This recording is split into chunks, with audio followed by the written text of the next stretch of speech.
Hey guys, good morning. This is Crystal from goodbrain.com photo. So today I thought I would take a moment and share with you what I'm doing. I am in GarageBand and I am editing a soundtrack file for a podcast for my client Benjamin Halpern. And I thought I'd take a quick moment and show you how to remove dead airspace. Dead airspace is basically what happens when we are talking on a recording and we pause. Sometimes the pauses are natural, but sometimes they're too long. And depending on what's going on with the length of the podcast, if you have an pre-podcast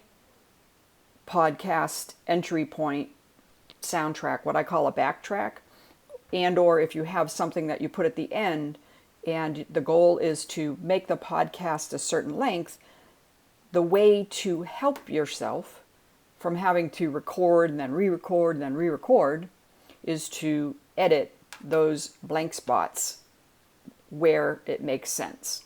So that's what I'm doing. So I'm making this movie to show you how to do that.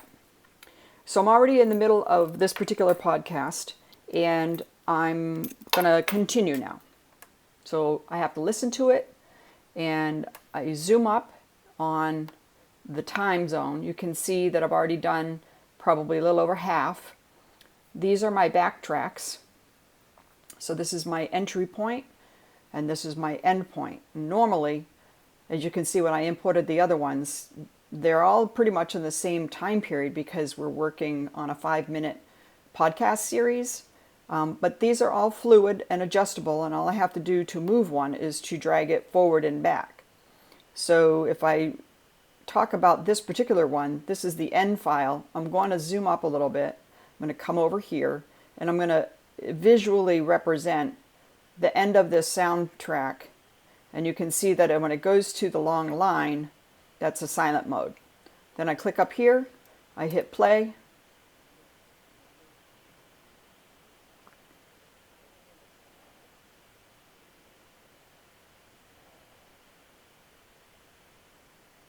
And if I didn't do anything else right now, that sounds like a really good space for the ending. But this particular episode has quite a few dead air spaces in it.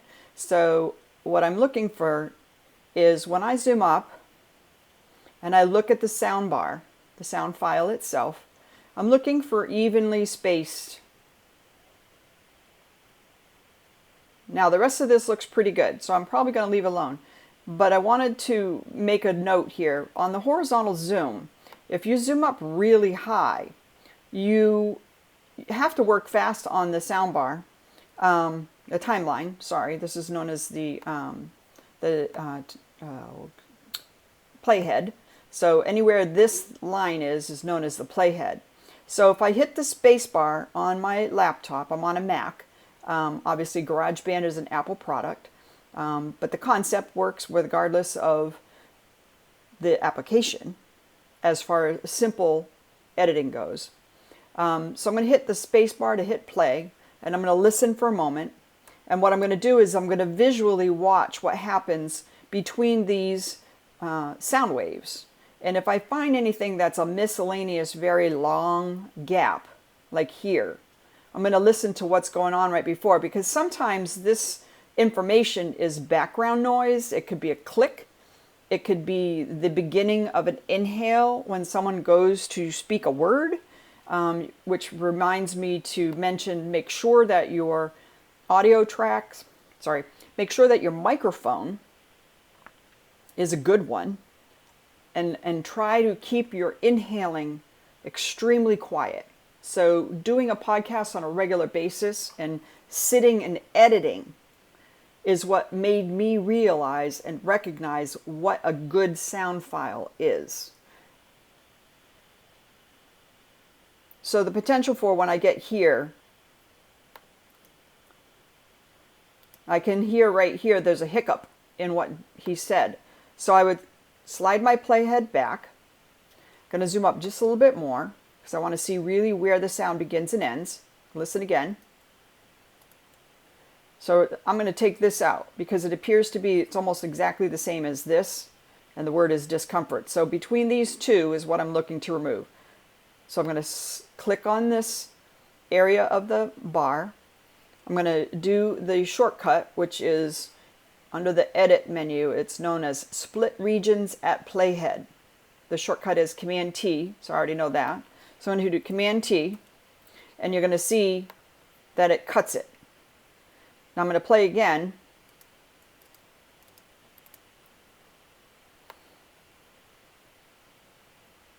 I'm going to do a T. Sometimes I have to actually think about it. Just slide it over and hit the play button, which is the space bar. You can hear that. I don't know what the end of that is yet. So that's the word, discomfort. It's just the way he said it.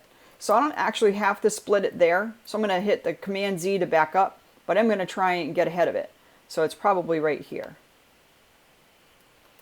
So if I take this out, I'm going to click on it and just hit delete. I'm going to slide this back over, staying on the same track, and then I'm going to back up my playhead and listen again. Yeah, that's it. So if I want to come in here again, there's a long pause between the end of the word discomfort and the beginning of his sentence. Hit Command T, play just a moment, hit Command T. Now don't worry too much because, again, I've been doing this for a while, so I recognize what is a good pause between phrases and what's a good pause between words. It depends on the level of excitement from one transition to the next. So you just have to evolve with it and learn over time. So I'm going to hit delete, back this up, come back backwards. Sometimes you have to go back before your splice so you can hear the whole thing.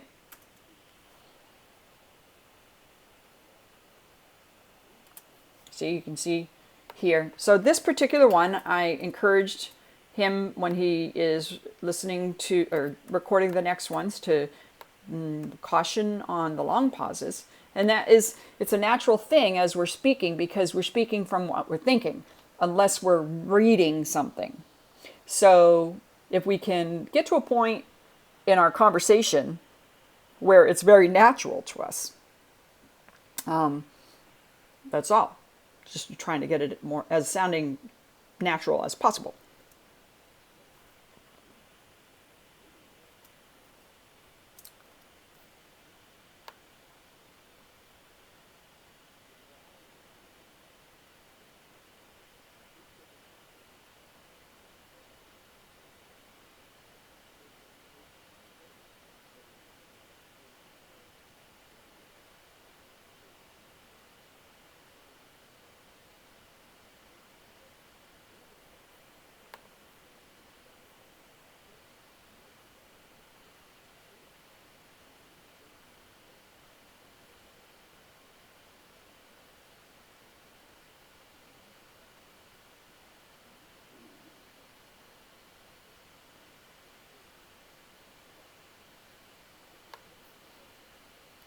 Okay, so right here, and I don't believe that this is recording, this is a screen recording and it's recording my voice, but I don't believe that it's recording the audio as I'm playing it because I haven't tested it, but I want to finish this recording before I do anything else. So what I've done here is you'll notice that I didn't, there we go. Yeah, I want to actually incorporate this. This is just a hiccup. It's good in an audio file to have a little bit of an interruption, not much, but just a little bit. So what I'm going to do is slide that over, and you can see that I've incorporated 3 of them. So with this length of an audio, I've determined that 3 little breaks is good. Yours could be different because you could have one topic talked about in the beginning, have a nice long moment, and then reach another topic. But this is all the same topic, so it's just kind of like a little background noise that pops up here and then reminds you that, reminds your brain to wake up and pay attention, is what it really does. So, and I know I'm doing a lot of ums, sorry about that. I'm going to back up, listen to it again. This is the space that I believe, yeah. I'm going to put a break here, and all I'm going to do is slide this over. I'm going to zoom down a little bit so I can see my entire track. Now this is the way I do this. You can see the fade in, and I've clipped it, And this is the fade out. This is actually a really long backtrack for me, but originally we started out with a 15-minute podcast, so this one's a little bit shorter. So what I've learned to do is, where this break is, there's actually a very slight pause. And I'm going to put, as he begins to speak again, on that line. So it's not the playhead, it's the lineup is between the break and where the next speaking starts. And then this will fade out. So I come back here, I'm going to take another listen.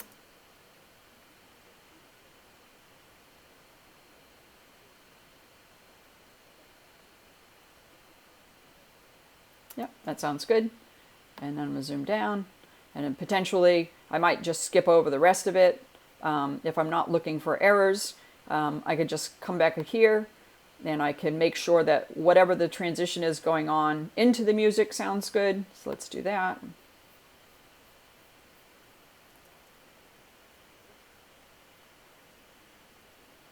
Yep, that's perfect. And now this whole thing is his end conversation, and then we did map the end before.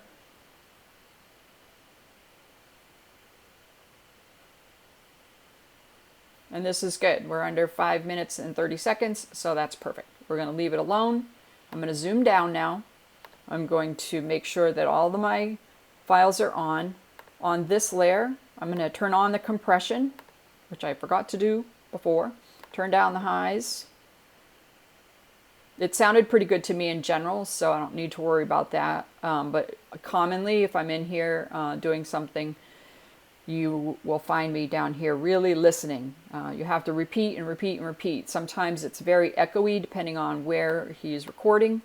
So these are all just worthy points to note about setting up your recording studio to have, one, a very good microphone, and two, sound deadening materials around you as much as possible. Three, avoid distracting background noise. I had to record this twice because in the middle of the first one, my dogs got up and started walking around. I have a hardwood floor and one of them has long nails. So all I could hear in the background was click, click, click, click, click, click, click. So that's it. I hope this is helpful. This is GarageBand. What version are we on? 10.3.1. Love using it to help my clients create their podcasts. And I will say that this particular podcast is by Benjamin Halpern, and you can find him on Podbean and iTunes as Practical Psychology for Business. I hope you have a great day, and we'll talk to you soon. Thanks for watching.